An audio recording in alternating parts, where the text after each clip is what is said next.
નમસ્કાર મિત્રો, દેશ અને દુનિયાના સૌથી મોટા સમાચારમાં આપનું સ્વાગત છે અને આજના તાજા સમાચારની માહિતી મેળવવા માટે આ વિડીયોને અંત સુધી જોતા રહો અને દરરોજના આવા તાજા સમાચારની માહિતી મેળવવા માટે આ ચેનલને સબસ્ક્રાઇબ કરવાનું ભૂલતા નહીં. મિત્રો, આજના સૌપ્રથમ સમાચાર વિશે વાત કરીએ. સોના અને ચાંદીની ખરીદી કરવા માંગતા લોકો માટે સારા સમાચાર આવ્યા છે.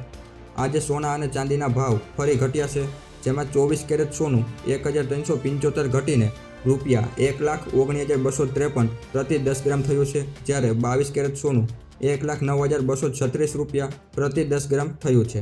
આ દરમિયાન ચાંદીના ભાવ 1,033 ઘટીને 1,45,600 પ્રતિ કિલો થઈ ગયું છે. ત્યારબાદ મિત્રો, આજના અન્ય મહત્વના સમાચાર વિશે વાત કરીએ. પીએમ કિસાન યોજનાના 21મા હપ્તા પહેલાં ખેડૂતોને મોટી રાહત મળી છે. કેન્દ્ર સરકારે પીએમ કિસાન યોજનાના 21મા હપ્તા પહેલાં દેશના ખેડૂતોને મોટી ભેટ આપી છે. 28 ઓક્ટોબરના રોજ કેન્દ્રીય મંત્રીમંડળે ચાલુ રવિ સિઝન માટે ફોસ્ફેટ અને પોટાશ ખાતર માટે સબસિડીની જાહેરાત કરી છે. આ સબસિડી માટે આશરે ₹37,952 કરોડનું બજેટ ફાળવવામાં આવ્યું છે, જે ગયા વર્ષની સરખામણીમાં 14,000 કરોડ વધારે છે. આ નવા સબસિડીના દર 1 ઓક્ટોબરથી લાગુ થશે. ત્યારબાદ મિત્રો, આજના અન્ય સમાચાર વિશે વાત કરીએ તો બાળકોને વાહન આપતા પહેલાં ધ્યાન આપજો. હવે વાહન ચલાવતી વખતે ડ્રાઇવિંગ લાયસન્સ ખૂબ જ મહત્વપૂર્ણ બની ગયું છે. સ્થગિત દ્વારા વાહન ચલાવવા બદલ ભારે દંડ ભરવો પડશે. જો 18 વર્ષથી ઓછી ઉંમરના લોકો વાહન ચલાવતા જોવા મળે તો તેમને ₹25,000 સુધીનો દંડ ભરવો પડશે. આ ઉપરાંત વાહન માલિકનું ડ્રાઇવિંગ લાયસન્સ પણ રદ થઈ શકે છે. ત્યારબાદ આજના અન્ય સમાચાર વિશે વાત કરીએ તો ગુજરાતના ખેડૂતો થયા બરબાદ. જી હા મિત્રો, ગુજરાતમાં કમોસમી વરસાદથી ખેડૂતોને ખૂબ મોટું નુકસાન થયું છે. સરકારના પ્રાથમિક અંદાજ મુજબ સમગ્ર રાજ્યમાં 10 લાખથી વધુ હેક્ટરની જમીનમાં ઊભા પાક ધોવાયા છે. સૌરાષ્ટ્રમાં મગફળી, કપાસ અને રોકડિયા પાકોને ભારે ફટકો પડ્યો છે. ત્યારબાદ આજના અન્ય સમાચાર વિશે વાત કરીએ તો નવા કૃષિ મંત્રીનો કડક નિર્ણય. કેબિનેટ કૃષિ મંત્રી જીતુભાઈ વાઘાણીએ એક મહત્વપૂર્ણ નિર્ણય લીધો છે. તેમણે જણાવ્યું છે કે ભેળસેળ અને ડુપ્લિકેટનો ધંધો કરનારાઓ ચેતી જજો.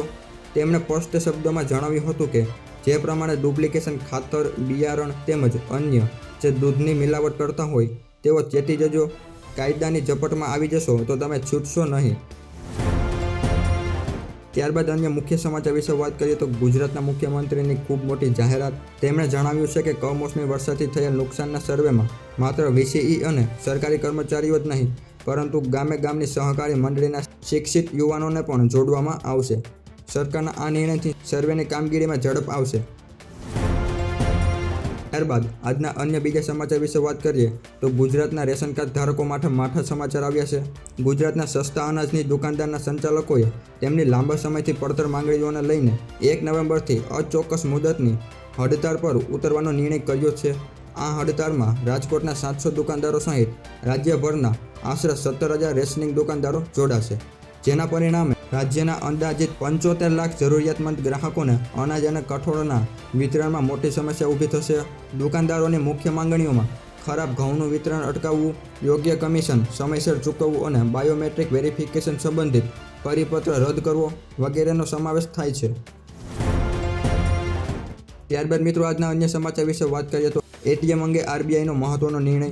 આરબીઆઈએ તમામ બેન્કો અને વ્હાઇટ લેબલ એટીએમ ઓપરેટર્સને આદેશ આપ્યા છે કે હવે એટીએમમાંથી ₹100 અને 200ની નોટ પણ ફરજિયાત નીકળવી જોઈએ. સામાન્ય નાગરિકોને નાની નોટો સહેલાઈથી મળી રહે તે માટે આ પગલું લેવાયું છે. 30 સપ્ટેમ્બર 2025 સુધીમાં 75% એટીએમોમાં અને 31 માર્ચ 2026 સુધીમાં 90% એટીએમ મશીનમાંથી ₹100 અને 200ની નોટ માટે એક કેસેટ અનિવાર્ય રહેશે.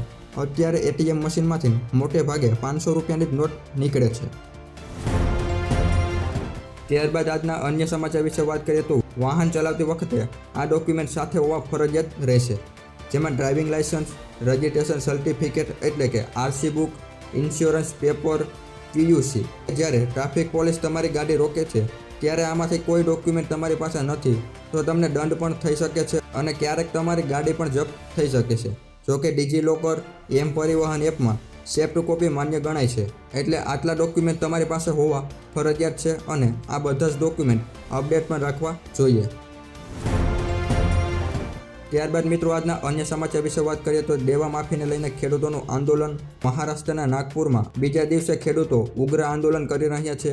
આ વિરોધ પ્રદર્શન પૂર્વ મંત્રી અને પ્રહાર પાર્ટીના નેતા બચુ કડુના નેતૃત્વમાં કરવામાં આવી રહ્યું છે. જ્યાં સુધી સરકાર શરત વગર ખેડૂતોનું દેવું માફ નહીં કરે ત્યાં સુધી આંદોલન ચાલુ રાખવાની જાહેરાત કરવામાં આવી છે.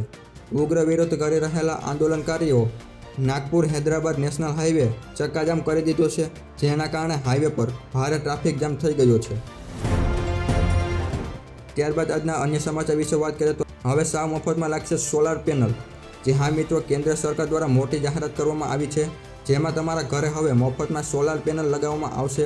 સરકારે પ્રધાનમંત્રી સૂર્ય ઘર મફત વીજળી યોજના હેઠળ 2 નવા મોડેલ રજૂ કર્યા છે. સોલાર પેનલ લગાવવા માટે તમારે કોઈ પણ પૈસા ખર્ચવાની જરૂર નહીં પડે. ફક્ત સોલાર પેનલમાંથી વપરાતી વીજળી માટે જ ચૂકવણી કરવાની જરૂર રહેશે.